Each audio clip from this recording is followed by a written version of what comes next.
તો મથી મથી માળા ફેરવી રે, મેં તો મથી મથી માળા ફેરવી રે, ના ઘસાઈ ગયા રે પારા, તને ક્યાંથી મળે રામ રખવાલા રે. એ આ સોનલ બહુ સાનો ટાઈમ થઈ ગયો તોય હજી સા લઈને ન આવી. કોણ જાણે ક્યાં ગળીને બેઠી હે. હા સોનલ બહુ સાંભળો કે મમ્મી જે 1 મિનિટ હું જરીક ફોનમાં વાત કરી લઉં. હા જલપાબેન બોલો બોલો. હું કહું તમે?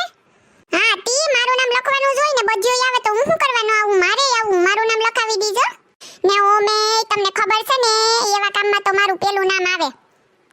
અને ભક્તિ ભાવમાં કે સત્સંગ હોય ને તો મારો પેલો નંબર હો. તે હું એમ કહેતી હતી કેટલું બાયું થાહે ને આપણે બધે કેમાં જવાના છે? કઈ નક્કી કર્યું તમે લોકોએ? નાસ્તા પાણીનું ખાવા પીવાનું ને આપણે બધું કઈ રીતે કરશું? હા ઈ બરોબર છે. હા વાંધો નહીં, તમને જે ઠીક લાગે હો. એ પણ જલપાબેન મારું નામ લખવાનું તમે ભૂલતા નહીં હો. ના રે ના, તમે ફોન કર્યો મને ખબર પડી. મને ક્યાં ખબર હતી તમે બધાએ આવું નક્કી કર્યું? એ વાંધો નહીં. હા વાંધો નહીં હો. હું સોનલ વહુ કોણ હતું ફોનમાં ને હું જાઈમીતી ક્યાં નામ લખવું ને શું કરવાનું છે કઈ કેતો અમને ખબર પડે ને. એ ઓ મમ્મીજી બોલો, હું રાયડું નાખતા હતા, શું કામ હતું તમારે? કામ બામની વાત મૂક સાઈડમાં ને હું નામ લખાવું કરતી હતી કે જોઈએ?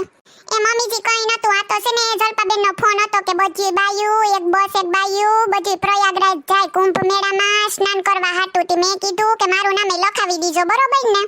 હે તી બધુંય જાય? હા મમ્મીજી બધું હવે નક્કી કર્યું. તો ખાવા પીવાનું ને તમે રાત ક્યાં રોકાવો ને ઈ બધું નક્કી થઈ ગયું તમારે ને? કેટલા પૈસા ભરવાના છે વળી પ્રયાગરાજ જવામાં?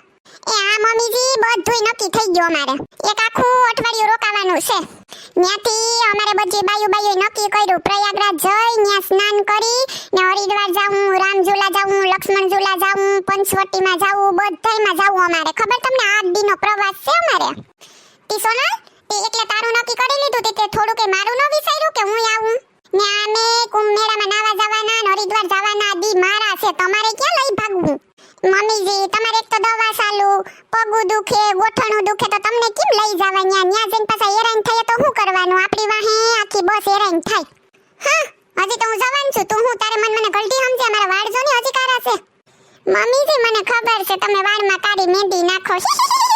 તો સોનલ હું એમ કહું કે તું જાતી હોય તો ભલે જા, પણ ઓલી પગરી ભેંસ છે ને ઈને બસની વાહે બાંધતી જાહે. તારા વિનાની દોહે કોણ માતાને?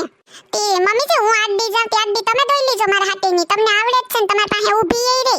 મારાથી છે ને ભેંસ દોવાય એ નહીં ને. તારે ક્યાંય જવાનું નથી. તારા નામની જગ્યાએ હું જઈ આવી કહી દઉં. તારે ઘેર રહેવાનું છે ને હું પ્રયાગરાજ જાય. ઓમે અટન જવાના દી મારા છે. તા તો હરક પદુડીની પોતાનું નામ લખાવી દીધું. હા તને એમ ન વિચાર આવ્યો કે બેયના લખાવીએ? લે મમ્મીજી બેયના નામ લખાવે તો ભગરી ભેંસને કોણ દોત? અરે વાહ ભગરી ભેંસ દોવાતું મને ઘેર રાખવી કા ને તારે પ્રયાગરાજમાં નાવા જાઉં? અરર નામે મમ્મીજી ને ટ્રાફિક ને ભીડ કેટલી છે. તમે ખોવાઈ ગયા તો તમને કોઈ મોબાઈલ નંબર યાદ નથી ને કોઈને કરતાય ન આવડે. શું કરશું અમે? ક્યાં ગોતવાઈશું? એના કરતા તમે રેવા દો, હેરાન થાહો ઠાલા. ઈ મારે કઈ નથી તારી આડી ઓવરિયો સાંભળવ્યું. હું એક જ ખોવાઈ આખી બસ મારા ભેગી હે, કઈ નહીં ખોવા હું. આ ગલઢે ગટપણે એના ઉપાડા તો જો જવાના આખી જિંદગી વઈ ગઈ તો ન ગઈ ને હવે હું જાઉં તો ઉપાડો લઈને બેઠી. હા આને આ પેલાની ડોહ્યું હોય ને એને આજ ઉપાડા હોય. વહુને ક્યાંક જાવું હોય કે કંઈ નવું કરવું હોય તો મોરથી ખોરા વારે. પેલા તો નાશ પાડે કોઈ દી હેરખી રીતે ક્યાંય જવા ન દે, કંઈ કરવા ન દે. મમ્મીજી હું તમને કહી દઉં મારે જવાનું છે એટલે જવાનું જ છે. તમે મને કોઈ દી ક્યાંય જવા દો? એ તારે ક્યાંય ન જવાનું. હું ઉપર ભગવાન પાસે વઈ જાઉં ને પછી જ્યાં જાઉં ત્યાં આડે ધડી જઈ જાય, કોઈ રોકવા વાળું નહીં હોય.